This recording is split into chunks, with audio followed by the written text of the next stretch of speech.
You're watching ChillyBoy Productions. I'm Larry ChillyBoy Chillson, and this is my review for Puss in Boots: The Last Wish. Now, before we get into this review, make sure to go ahead and click that subscribe button down below so that you can chill with me on each and every one of my latest videos. Puss in Boots: The Last Wish is a 2022 action adventure animated film from Dreamworks Animation. Our heroic feline hero, Puss in Boots, returns for a new adventure, but this time around, he realizes the toll these big adventures have taken on him.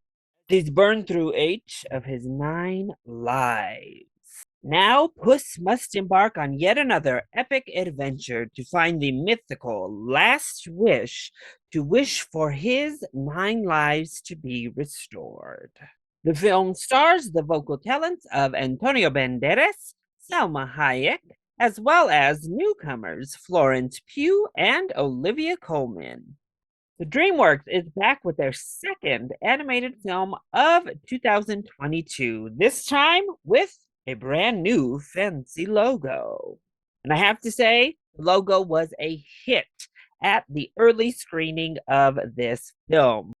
The families in my audiences absolutely loved it. So theaters across the country showed Puss in Boots: The Last Wish today, nearly a month in advance of its Christmas release. And it makes sense, seeing as it's been over a decade since we last saw Puss in Boots in his original film. Of course, he became famous as a cameo in the Shrek franchise, and now he looks to make his big return with Antonio Banderas and Salma Hayek coming back to reprise their kitty roles. The big question loomed: did we want another Puss in Boots film this much delayed after the last film? Yeah, it was well received, but it's not really a DreamWorks classic by any means.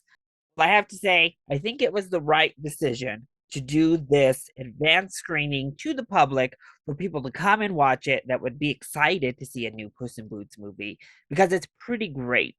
And I do think it's going to drum up that buzz for the full wide release. So let's go ahead and talk about the positives of the film first. My biggest positive is the animation, taking much bigger risks than the first film ever did when it comes to the animation style. Because, of course, we have the beautiful 3D animation we're used to from DreamWorks as a studio. However, they blend in other types of animation styles into the 3D overlay, and it looks amazing in so many ways. This reminded me of a Western style anime, if you will, because it was like exaggerated action set pieces with the movement lines and like the 2D overlay on top of the 3D. It looked amazing. I loved the animation. It's bright, it's beautiful. The textures all look fantastic with this new innovative type of energy added on that gave a new life to Puss in Boots. Honestly, it might be my favorite, just straight up animation that I've seen in a film in 2022. It was that beautiful. I also think it's a lot of fun. It's quite funny. Like the first film and the Shrek films at large, it does have a lot of meta humor, but it really balances that out with a more earnest story at the heart of it. This time around, we're actually dealing with a lot deeper themes than we did in the first film.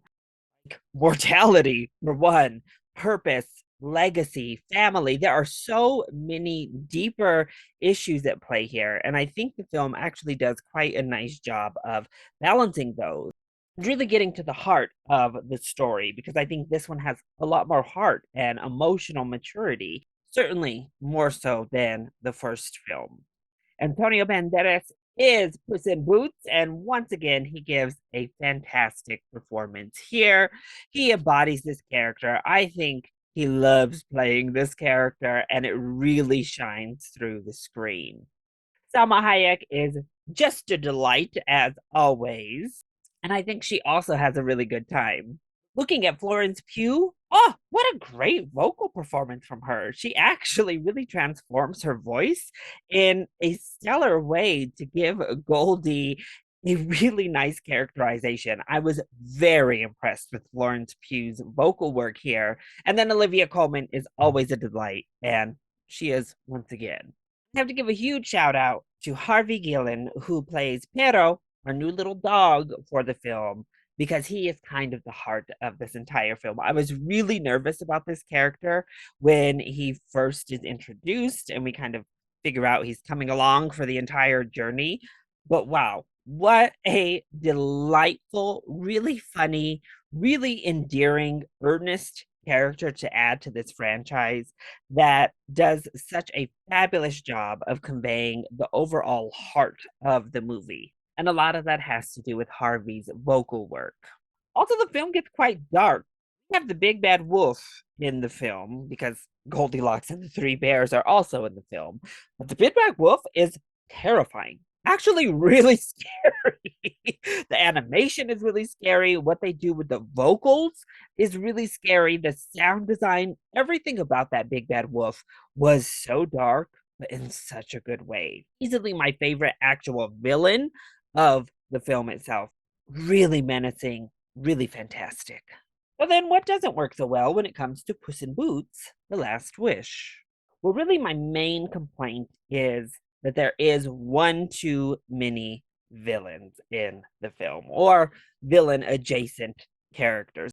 Now, the ones that work have their own story beat. So Goldilocks and the Three Bears have their own story that they go on, and I think they're fantastic. As I said, the Big Bad Wolf is actually really scary and works best as the main villain of the film.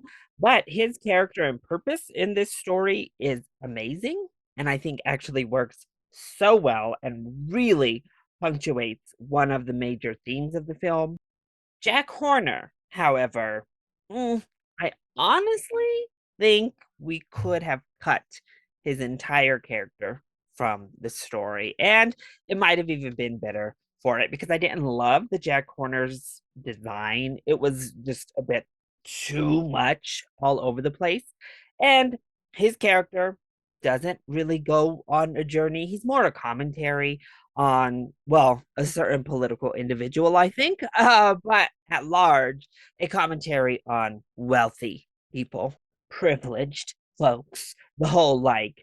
And I don't know, his character was just really one note, one dimensional. He made for some fun visual gags because he really delves into the magic of it all.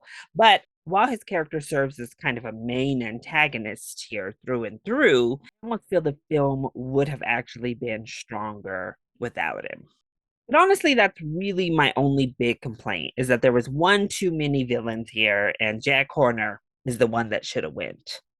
Because otherwise, it's a really funny, really witty, and creative film that looks absolutely stunning. This animation deserves to be seen on the big screen. It is beautiful. It has a lot of heart and a lot of themes that both kids and adults will be able to resonate with. And then we have a little stinger just right at the end of the film that sheds light on the future of Puss in Boots and this franchise. That was definitely a nice little surprise right there at the end. So overall, I loved Puss in Boots: The Last Wish. My favorite of the two Dreamworks films to come out of the studio this year, and certainly one of their best sequels to date. Though, if you ask me, the studio is actually pretty great at delivering awesome sequels. How to Train Your Dragon 2, Shrek 2, Kung Fu Panda 2, and now Puss in Boots: The Last Wish. Yeah, DreamWorks knows how to make a good follow up.